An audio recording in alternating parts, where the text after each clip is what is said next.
Assalamualaikum warahmatullahi wabarakatuh.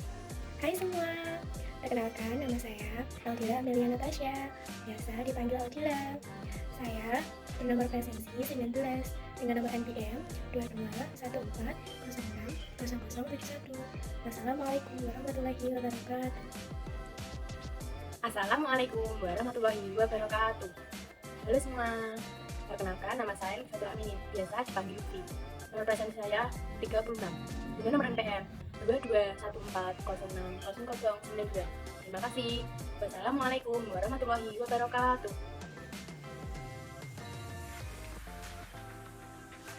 Assalamualaikum warahmatullahi wabarakatuh. Perkenalkan, nama saya Lintang Bintari, biasa dipanggil Lintang, dengan nomor presensi 35, NPM 2214060091. Sekian, terima kasih. Wassalamualaikum warahmatullahi wabarakatuh. Baik, di sini kami bertiga akan membahas materi tentang simbiosis. Apa sih sebelumnya yang kalian ketahui tentang simbiosis? Simbiosis adalah bentuk interaksi antara dua makhluk hidup.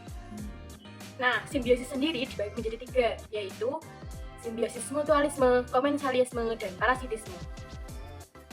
Nah, penjelasan akan disampaikan oleh pemateri masing-masing.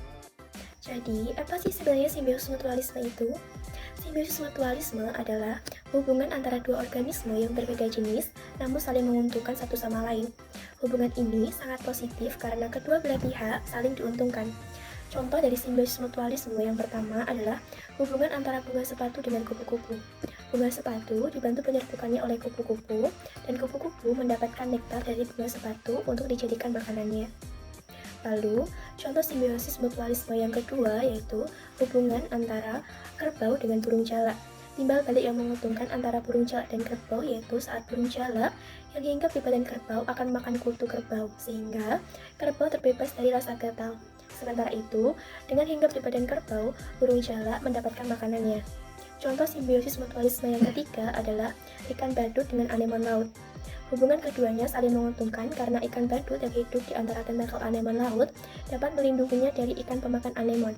Sementara itu, setengah dari tentakel anemon laut dapat melindungi ikan badut dari predator yang mengintainya. Simbiosis yang kedua yaitu simbiosis komensalisme. Apa sih simbiosis komensalisme itu? Simbiosis komensalisme adalah simbiosis antara dua makhluk hidup, yang satu diuntungkan dan yang satunya itu tidak dirugikan maupun tidak diuntungkan, dalam artian adalah netral. Dari simbiosis komensalisme ini, contohnya yaitu ikan remora dan ikan hiu. Ikan remora memakan sisa-sisa makanan dari ikan hiu, dan ikan hiu tidak masalah ketika ikan remora memakan makanan sisa-sisanya. Contoh yang lainnya itu ada pada tanaman anggrek dan pohon mangga. Tanaman mangga dengan bunga anggrek itu juga termasuk dalam hubungan simbiosis komensalisme. Keuntungan diperoleh oleh bunga anggrek karena mendapatkan tempat untuk hidup, memperoleh sinar matahari, air, dan zat untuk berfotosintesis. Sementara tanaman mangga tidak mendapatkan keuntungan ataupun kerugian dari keberadaan bunga anggrek tersebut. Contoh yang lainnya adalah hubungan tanaman sirih dengan pohon. Hubungan komensalisme ini juga terjadi pada tanaman sirih dan pohon.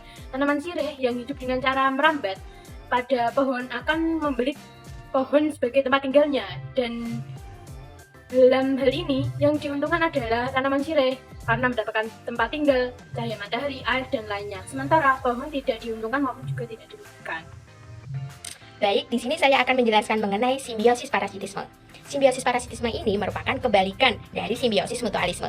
Simbiosis parasitisme adalah hubungan antar dua makhluk hidup, yang satunya diuntungkan dan yang satunya dirugikan.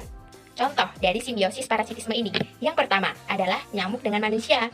Nyamuk menghisap darah dari manusia, yang mana darah tersebut merupakan sumber makanan dari nyamuk, sehingga sangat-sangat menguntungkan bagi nyamuk, tetapi sangat merugikan bagi manusia. Mengapa demikian? Karena manusia nantinya akan mendapat atau terkena serangan penyakit yang mematikan atau berbahaya, yakni demam berdarah. Jadi dalam kasus ini, yang sangat diuntungkan adalah nyamuk, dan yang sangat dirugikan adalah si manusia.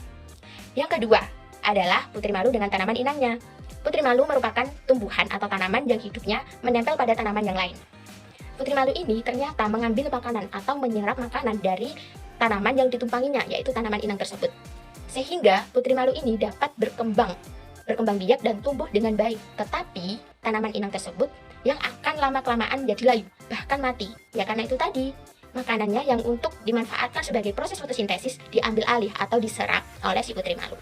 Jadi dalam kasus ini, yang sangat diuntungkan adalah putri malu, dan yang sangat dirugikan adalah si tanaman inang tersebut. Contoh yang ketiga adalah lalat buah dan buah-buahan.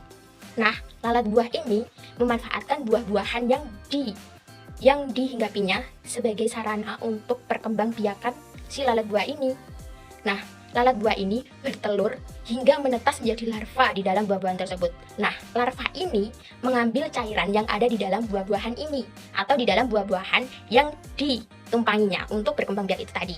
Sehingga nutrisi di dalam buah-buahan ini akan berkurang yang dapat menyebabkan buah-buahan ini dapat membusuk. Nah, dalam kasus ini yang sangat diuntungkan adalah lalat buah, sedangkan yang sangat dirugikan adalah si buah-buahan.